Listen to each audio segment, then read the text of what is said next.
helped train, lowered their flag and sent it to his parents. Nearly every SEAL on the West Coast turned out for Mike's funeral in California.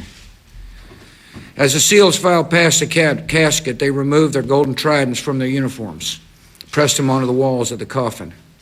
The procession went on nearly half an hour. And when it was all over, the simple wooden coffin had become a gold-plated memorial to a hero who will never be forgotten.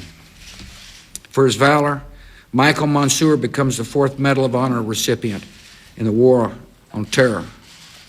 Like the 3 men who came before him, Mike left us far too early. But time will not diminish his legacy.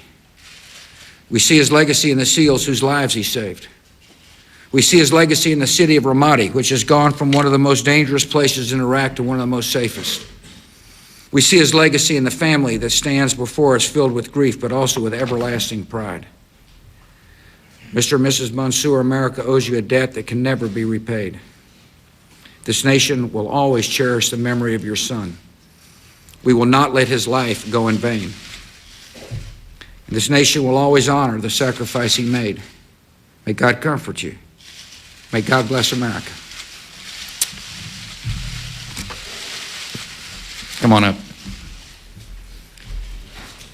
And now George and Sally Monsoor will be here, and military aid will read the citation.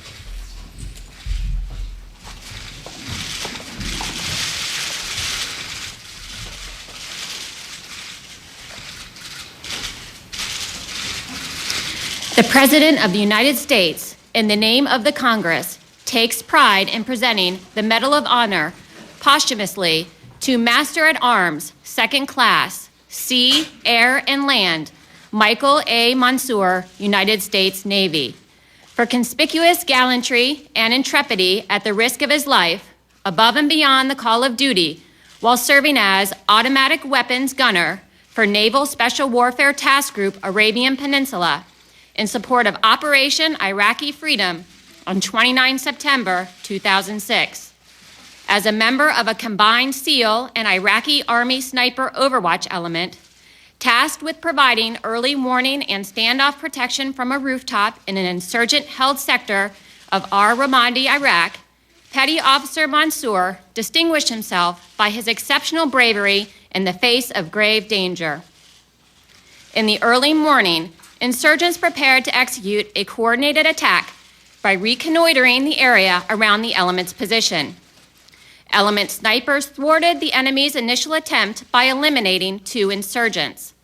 The enemy continued to assault the element, engaging them with a rocket-propelled grenade and small arms fire.